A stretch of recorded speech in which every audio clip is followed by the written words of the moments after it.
Last week, WNBA team owners officially signed off on the new collective bargaining agreement, known as a CBA, between the league and players' union. And thank God, because it seemed like we were never gonna get a 2026 WNBA season. It's a 7-year agreement through 2031 at least.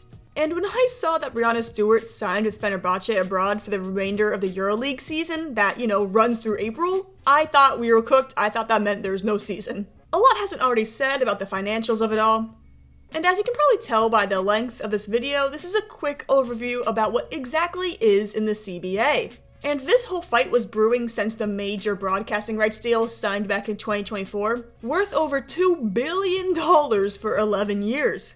The players knew that the money was coming in, which is why they stuck their feet in the ground so hard. So let's start there. The money.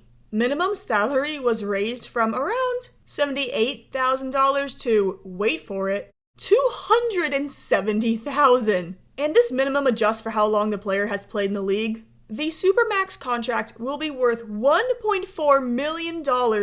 Again, this is all per season, with the salary cap being raised to $7 million. The salary cap in 2025 was only $1.5 million. That's over a 450% increase. A'ja Wilson's salary was $200,000 in 2025. And the Aces have said that they will move to make her the highest paid player in the WNBA with that Supermax worth $1.4 a year. The average salary of WNBA players is now estimated to be over $500,000 now. The rookie contracts are a little different though, as those aren't being negotiated with general managers, instead affecting current contracts. Caitlin Clark, the number 1 overall pick in 2024, was earning around the old league veteran minimum under last CBA, around $70,000. With the new stipulations of rookie contracts, in 2026, Clark will now be making around $530,000 from the Fever this year. Literally no draft picks are making under $270,000, even the third rounders. Olivia Miles is genius for returning to college for another year.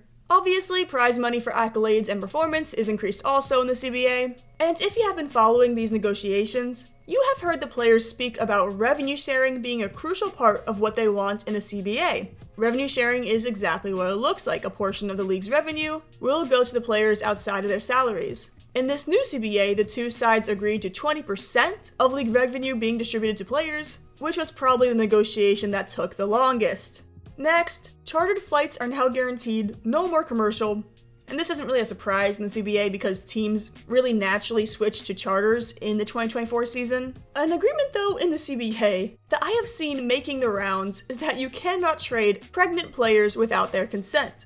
And trust me, I know why this part is attracting attention. However, it was a real problem. Dearica Hamby alleging that head coach Becky Hammon and the Las Vegas Aces traded her away to LA because she was pregnant was a horrible look for the league and a legal liability. Hamby filed a lawsuit, and while it didn't end up going to court, this provision is a way for WNBA teams to protect themselves from any future situations. It also is massive for the players themselves.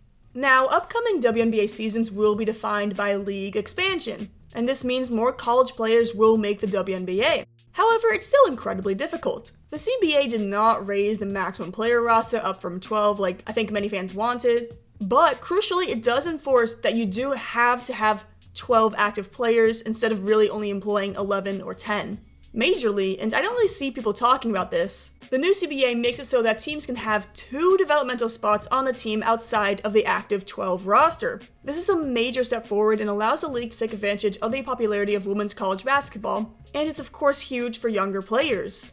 There are a bunch of wellness changes also, like requirements for medical staff, treatment of family, and travel and scheduling. There weren't any major changes to free agency and restrictions, but they did adjust the core player designation, more commonly known in sports as a franchise tag. Essentially, with a new CBA, teams can only franchise tag a player, which means prevent them from entering free agency basically, if they have less than 6 years of experience in the league. Before this new CBA, any player could be designated as a core player twice in their career. This means veteran players will have more mobility. With this new CBA, free agency this April is going to be insane. There are over 100 unrestricted free agents, and a lot of them superstars. While it was confirmed Sabrina Ionescu and Stewart will return to New York, You have Jackie Young, Kelsey Mitchell, Jewel Lloyd, Kalia Copper, Arika Ogunbowale, Gabby Williams, Satu Sabali, Natasha Howard, Brittany Griner, Skylar Diggins, Natasha Cloud, Marina Mabry, Kelsey Plum, Dejounai Carrington, Ariel Atkins, technically Asia Wilson, but we all know she's resigning with Vegas as reported, Tiffany Hayes, Chelsea Gray,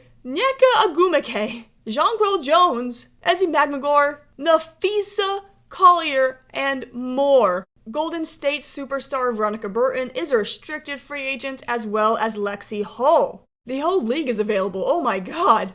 So, with this new CBA, you are going to see a lot of money being thrown around this month, and I, for one, cannot wait. Thank you so much for watching this video. I know this isn't my usual content. I haven't posted WNBA stuff in like a year. Don't worry, I'll get back to soccer. Shout out to Jenna Neiswanger's #1 fan is world champion for asking for this video on Twitter, because I have not posted in 2 weeks. If you like this video, make sure to subscribe and like the video, and I will see you guys soon.